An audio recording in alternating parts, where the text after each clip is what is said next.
Aqui na Rádio Observador continuamos a falar de economia circular e de sustentabilidade. Este é o Vozes Circulares, um podcast com o apoio da Associação Smart Waste Portugal. Eu sou o Nelson Ferreira e hoje tenho comigo Bruno Silva, Diretor de Relações Públicas e Sustentabilidade do PIEP, Polo de Inovação em Engenharia de Polímeros, e também o António Lorena, Managing Partner da 3Driver, aqui para uma conversa hoje sobre inovação para a economia circular.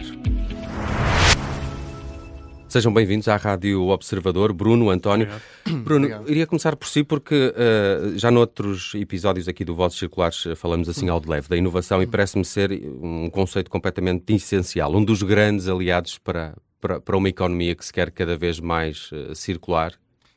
Sem dúvida, eu entendo que a inovação é um dos pilares mais importantes para, de certa forma, para nós podermos viabilizar, mas também acelerarmos a economia circular. Eu acho que desde logo tem a ver com questões relacionadas na forma como nós desenvolvemos produtos baseados no ecodesign, a forma do produto permitir a sua reparação, a sua reutilização, onde nós, através de softwares também, podemos fazer a simulação de componentes onde o nosso foco está em termos menor quantidade de matéria-prima no componente, sem que isso afete a sua função mecânica, a sua função mais funcional do próprio componente. Mas eu penso que a inovação é importante e a questão tecnológica quando nós abordamos materiais. E o PIEP tem o foco no desenvolvimento de materiais, a questão de desenvolvimento de biomateriais, materiais reciclados, mas que nos produtos nós possamos incorporar reciclado e sejam recicláveis no seu fim de vida. O desenvolvimento de tecnologias que permitam o desenvolvimento destes materiais e destes produtos que sejam recicláveis no seu fim de vida e o caso dos materiais compósitos. Nós, maioritariamente, os materiais compósitos que são aplicados, por exemplo, em pás eólicas e em outros componentes que têm um problema de fim de vida devido ao polímero, que é um termoenderecível.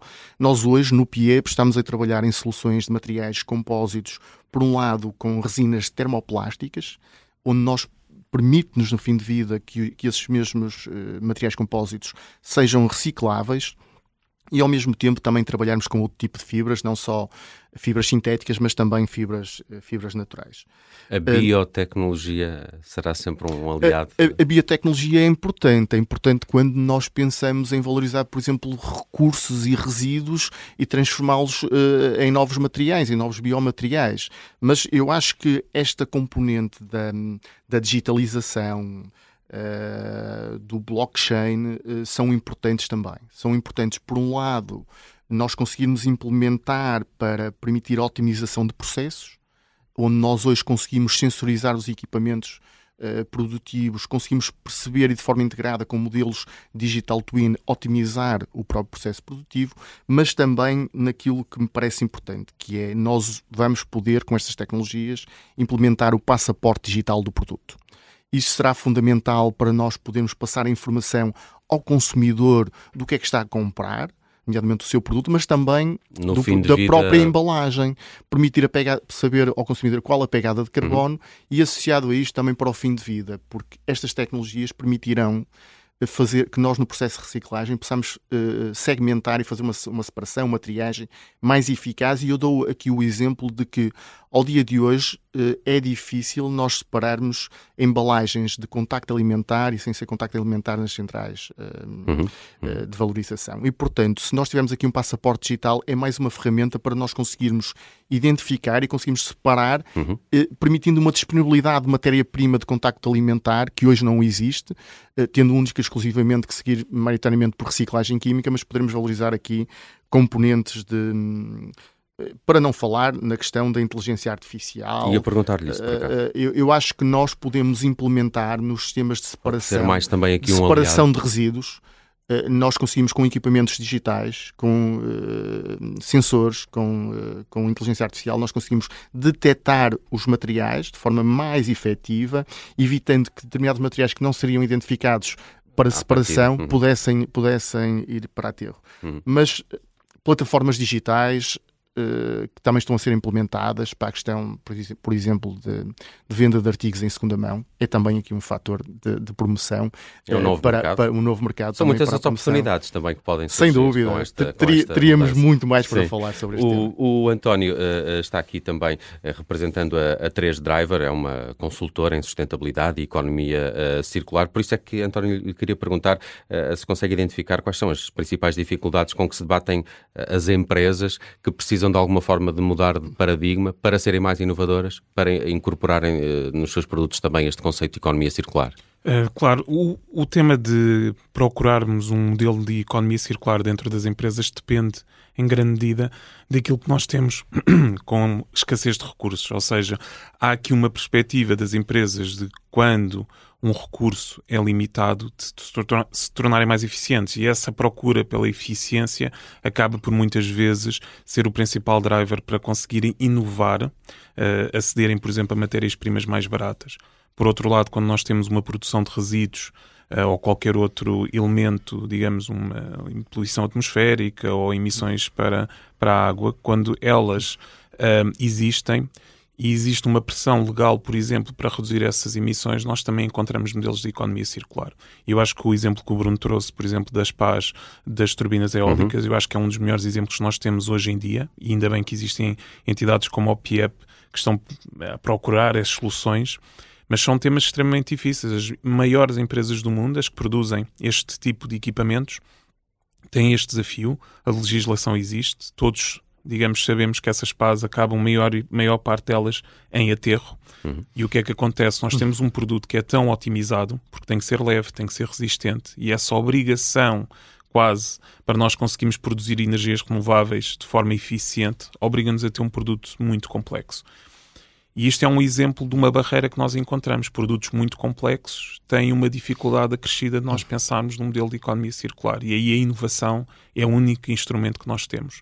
Não temos não temos nenhum sistema de gestão de resíduos hoje em dia que consiga tratar de forma, eu vou dizer, circular as pás. E por isso temos que vir atrás. Temos que desenhá-las com produtos, com compósitos que sejam mais facilmente recicláveis.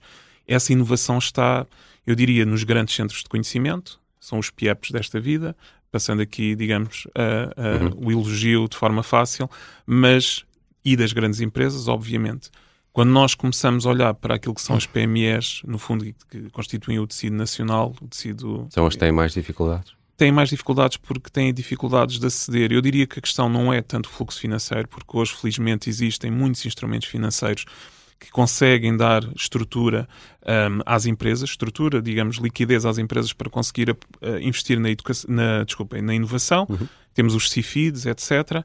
Aqui a dificuldade é que temos pessoal, temos pessoas, temos capacidade humana para conseguir responder a estes desafios. Eu tinha essa pergunta também para lhe colocar, António. Que papel é que podem ter as políticas públicas e até legislativas nesse incentivo à inovação? Já estava a tocar um pouco nisso, até porque os grandes beneficiados serão as PMEs. Sim, nós temos hoje em dia em Portugal um regime muito interessante para as empresas investirem na inovação para estes temas da economia circular. Por exemplo, o CIFID até tem uma majoração, não querendo entrar aqui nos pormenores, mas o CIFID até tem uma majoração para projetos de ecodesign. Mas, infelizmente, de acordo com a própria ANI, que tutela ou que gera o sistema do CIFID, não existem muitas empresas a utilizar este bónus que existe associado ao ecodesign. É falta de conhecimento? Não acho que seja falta de conhecimento, porque na verdade também existe um ecossistema de consultores que apoiam as empresas neste tema. Muitas vezes nós deparamos com uma dificuldade de percepcionar o valor desta inovação. E eu diria que isso é uma outra barreira.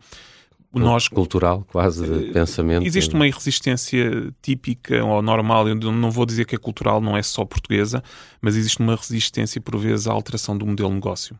Porque o fornecedor não vai querer, porque vai custar dinheiro, e isso, na verdade, também está nas mãos de entidades como a 3Drivers ou como o PIEP conseguir construir aqui um business case para as empresas. Conseguir-lhes mostrar que há mais valias e as empresas que conseguirem perceber isso, e já há muitas, obviamente, que o percebem... Vão ter vantagem competitiva. Vão ter vantagem competitiva. Eu costumo argumentar, usar aqui um número-chave. O Portugal é dos países da União Europeia em que as empresas da indústria transformadora gastam mais do seu volume de negócios com matérias-primas e mercadorias. gastam mais 7 pontos percentuais, por exemplo, em média, do que as empresas na Alemanha. E isso significa o quê? Que esses 7 pontos percentuais que a Alemanha gasta a menos, significa que podem investir mais na modernização, podem investir mais na valorização dos recursos humanos e por aí adiante. Ou seja, a eficiência material, aquilo que nós defendemos com a economia circular, devia ser um desígnio económico, não só ambiental, mas também económico. A legislação, só para responder, a legislação tem um papel crítico. Nós hoje estamos muito sujeitos no tema do ambiente à legislação europeia, é isso que no fundo que norteia a legislação ambiental nacional, é o alinhamento com a legislação europeia, mas existem instrumentos que nós podemos ativar e Portugal, eu diria, é moderno nesse aspecto, tem conseguido fazê-lo. Cabe mais depois às empresas a conseguirem utilizar esses instrumentos. Bruno, o PIEP, o Polo de Inovação e Engenharia de Polímeros, eu diria, está na academia, de alguma forma.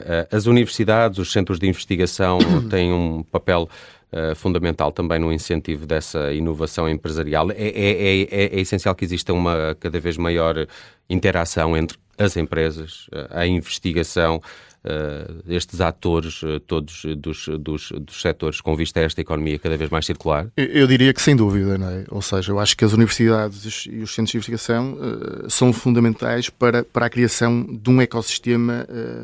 E como é que é o cenário atual? Que ele possa realmente, por um lado, valorizar o conhecimento que existe nas universidades, através da inovação no desenvolvimento de produtos, de tecnologias, de serviços, por parte das empresas, permitindo a criação de valor, porque isso será fundamental para nós podermos exportar mais, podermos manter os empregos, portanto a questão da resiliência do país será fundamental. Mas eu acho que neste mesmo ecossistema de inovação é fundamental o envolvimento de atores públicos, de ONGs e da sociedade em geral, porque isso só assim nós conseguiremos verdadeiramente fazer esta aceleração para a economia circular. Desde logo porque as universidades têm realmente de base o conhecimento científico, onde desenvolvem toda esta investigação mais de base científica. Os centros de tecnologia e inovação fazem aqui a componente mais de desenvolvimento, de inovação, de transferência de tecnologia para a indústria. E, acima de tudo, aqui as empresas que também têm muito conhecimento, que também fazem internamente muita inovação, podem realmente valorizar. Mas são as mais interessadas nesta inovação, não? Sem dúvida. São elas e somos todos nós, porque podemos como consumidores. Eu acho que há aqui um papel importante, e o António também referiu, que eu acho que tem a ver com nós termos recursos altamente qualificados. Eu acho que as empresas também têm aqui este papel, porque a inovação faz-se com recursos altamente qualificados. E, portanto, as universidades têm um papel, o próprio PIEP também já o fez. Nós temos uma academia de formação específica para questões de reskill, de upskill, até de técnicos das próprias empresas, e, portanto, nós achamos que isto que é fundamental. Mas não menos importante, eu acho que é um ponto aqui que eu costumo referir sempre, que é a sensibilização que tem que ser feita pelas universidades, pelos centros de investigação, pelas empresas, junto à própria sociedade civil. Literacia, aumentar a literacia. A literacia é fundamental. E quando eu falo nesta questão da relação entre as universidades, os centros de tecnologia e as empresas, eu costumo dar um caso muito específico que o PIEP desenvolveu um projeto em colaboração com a APIP, Associação Portuguesa da Indústria de Plásticos, onde nós construímos um projeto mobilizador para a transição para uma economia circular do setor dos plásticos em Portugal, onde nós olhamos para aquilo que era o setor ao nível da economia circular. Numa economia linear, nós tínhamos maioritariamente empresas transformadoras de plásticos. Quando olhamos para uma economia circular, nós temos desde a indústria química, as empresas transformadoras de plásticos, temos as empresas de marca própria, temos as empresas de retalho, os retalhistas, temos entidades gestoras de resíduos, temos empresas de reciclagem e, portanto, nós, com base neste projeto, integramos toda esta cadeia de valor, todas estas empresas, onde nos focamos no desenvolvimento de novos materiais, de novas tecnologias e fizemos mais. Nós não é que trouxemos para o ecossistema através de um advisory board entidades como a APA, como a DGAI, ONGs, associações setoriais, desde o retalho, desde as bebidas, desde o setor automóvel, porque nós entendemos que só assim, com o envolvimento de todos, é que nós seremos capazes de realmente acelerar esta transição. Eu tinha precisamente uma pergunta relacionada com isso, era se o Bruno considera que, de facto, a indústria dos plásticos e derivados é daquelas que tem mais urgência, mas também mais vantagens na adoção de soluções mais inovadoras. Eu diria que, ou seja, quando nós falamos de plásticos, a sociedade civil associa um estigma. É um estigma que eu acho que está relacionado com a falta de percepção de valor que as pessoas têm sobre o plástico. E, portanto, o que faz com que ele, no fim de vida, seja descartado e pare no meio ambiente. E isso traz-nos um problema. Traz-nos um problema realmente ambiental, porque o plástico tem características que são... ele é quase omnipresente no nosso dia-a-dia. Portanto, e quando nós falamos da componente ambiental, é de referir que o plástico é barato porque tem um custo de transformação baixo, o que reflete baixa intensidade energética e baixas emissões de CO2. O grande problema está no fim de vida, quando ele vai parar ao meio ambiente, e onde realmente a pegada de carbono e o impacto ambiental realmente é muito mau. Mas torná-lo mais circular. Eu acho que compete-nos a nós todos, porque, na verdade, o plástico tem características que são únicas. E nós, hoje, nós temos um automóvel, temos aviões que têm componentes que têm menor consumo e menores emissões porque são feitos de plástico, têm menor peso. Falando das questões das embalagens alimentares, que nós conseguimos perdurar no tempo os alimentos sem que haja desperdício alimentar. Ainda na altura do Covid, o plástico salva vidas. Se não fossem os plásticos, muitas mais vidas teríamos perdido. Portanto, eu acho que, acima de tudo, e a indústria dos plásticos encara este estigma como uma oportunidade, porque sempre viu que há forma de nós podermos melhorar. Mas também é fundamental, e eu acho que queria também só deixar ficar esta nota, é fundamental que haja o envolvimento da sociedade civil de todos nós. Nós temos que repensar o consumidor, temos que repensar faça também a sua pressão. Temos que repensar o consumo, temos que consumir menos. E exigir que os produtos sejam mais circulares? Isso por norma já o vamos fazer. Tem que existir do lado da população, por um lado, que nós possamos realmente reduzir o consumo, possamos promover a reciclagem colocando os plásticos no sítio correto e, acima de tudo, dar este exemplo. Nós, hoje, maioritariamente, Portugal e a Europa, importam matérias-primas. Isto é crítico. A questão das matérias-primas, da disponibilidade de materiais. Nós importamos. Se nós pensarmos que, através da economia circular, e toco no ponto que o António falava da questão económica, nós passamos a ter a matéria-prima localmente, em Portugal e na Europa. Deixamos de ter que importar. Podemos promover mais empresas, podemos promover mais emprego e podemos transformar realmente esses resíduos em valor e transformá-lo em produtos para a sociedade. Portanto, eu acho que este é o ponto. Não é só a forma como nós produzimos, porque a indústria, os centros de tecnologia e inovação estão a trabalhar e estão a implementar novos modelos de negócios, novos materiais, novas tecnologias para conseguirmos promover a circularidade. Com o envolvimento de todos, da sociedade, nós poderemos fazer mais.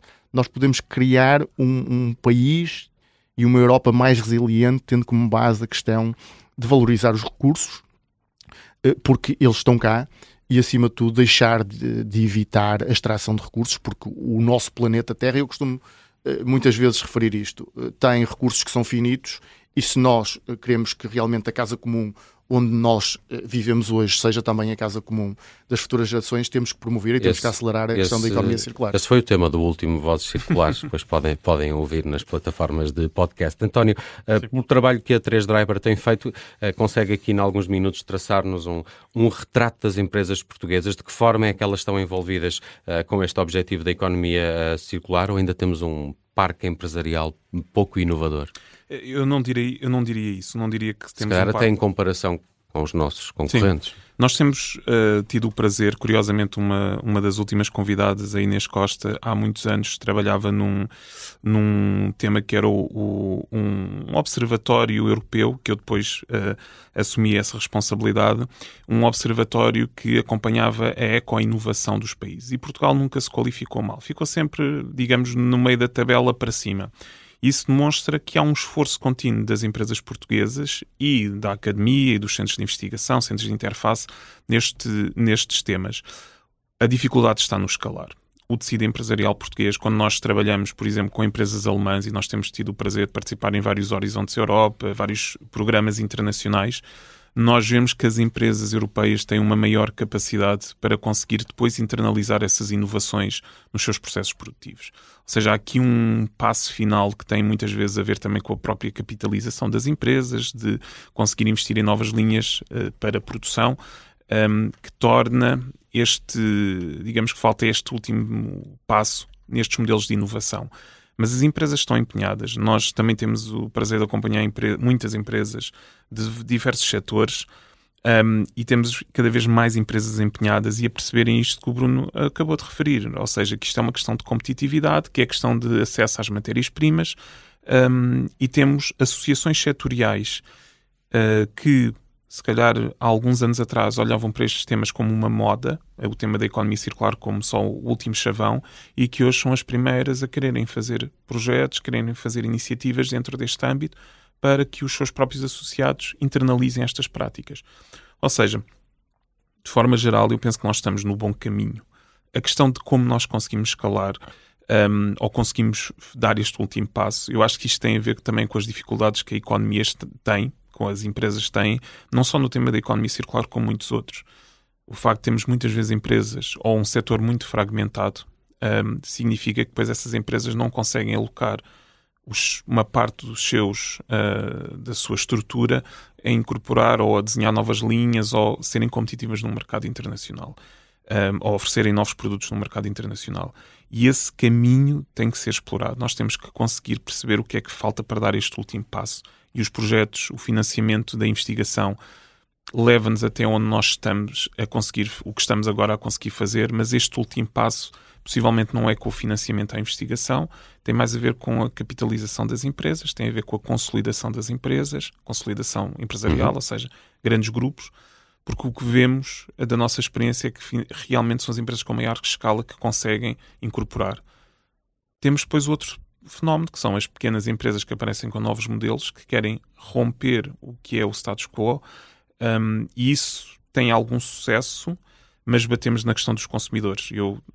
A questão dos consumidores, as empresas de nicho têm sempre a dificuldade em escalar os seus modelos de negócio, porque quando vão bater à porta dos seus consumidores, dos seus clientes ou dos seus clientes finais, há pouca procura por este tema. E há vários estudos europeus que demonstram que a maior parte da população não está disponível, por exemplo, a pagar mais por um produto mais sustentável ou mais circular. E esta pedagogia que o Bruno dizia, eu concordo plenamente, isto é um esforço não só das empresas, das associações, da academia, mas é um esforço coletivo. E esse trabalho tem que ser feito. Sim. Muito bem. Bruno Silva, António Lorena, convidados de hoje do Vozes Circulares. Muito obrigado pelos vossos esclarecimentos. Hoje falamos de inovação para a economia circular. Junte-se a nós nos próximos programas. Ouça todos os episódios no site do Observador e no site da Associação Smart Waste Portugal ou então nas principais plataformas de podcast.